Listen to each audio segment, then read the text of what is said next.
by 100 মানে P*R*T/100. Good evening, boys. Now let us start lesson 7. The name of the text is A King's Tale. Okay, so it is a very good story.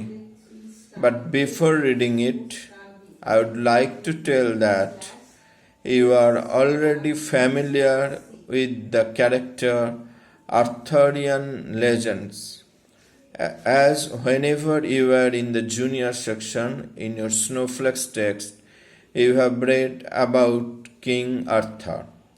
Now we are going to read this text, an extension of this part or a part of this. So all of you may know that in England's history, King Arthur was a great king in the time of medieval English period. And at the time, there were many stories about knights and their various brave deeds and their adventures. And in this tale, we have to tell about King Arthur's background and the knights, their exploitation and some of their brave deeds, etc. And how King Arthur became the king of the England after the death of his father. That is all about this text. Now let us read the text. Many hundreds of years ago, England was ruled by a king called Uther Pendragon. So please underline the name of the person. The king, who was friend and protector to all his people, was fair to everyone.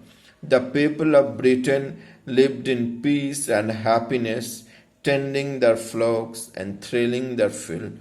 So we feel that this was an ideal situation, and the king Uther Pendragon was an ideal king who used to look after the people under him with good care, and the people were also very happy in his time.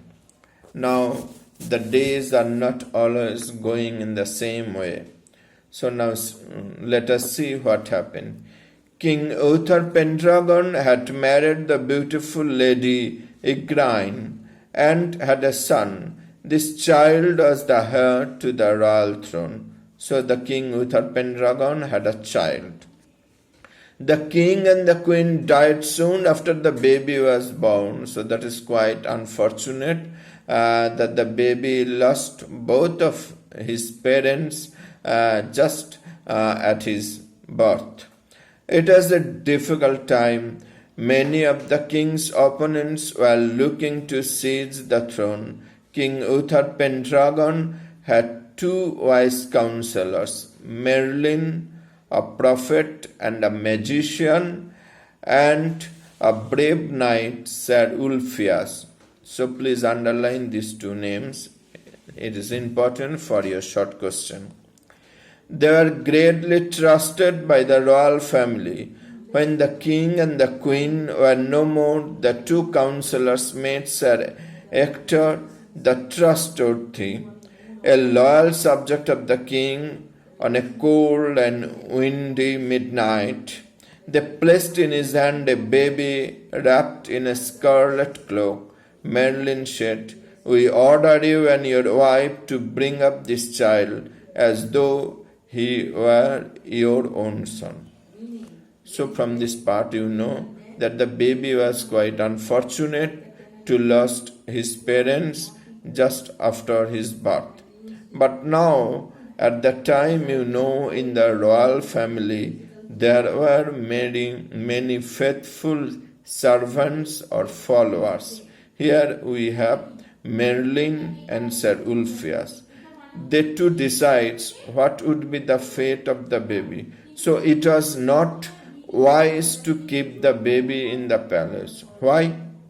Because all of you know that in the royal family there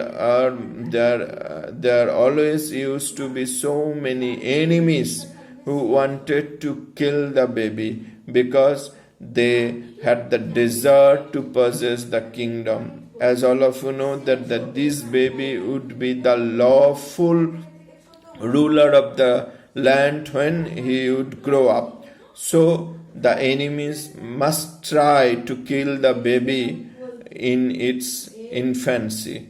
So these two good persons, Merlin and Ulfias, went to Sir Ector, who was also a good one and a trusted follower of the king Uther Pendragon. They asked him to keep the baby and to look after him and to rear him, but in a very secret way, so that the people could not come to know who the baby was. And so they had given him an enormous task to rear up the baby or the look after the baby. The boy is to be called Arthur, Sir Ulfias said.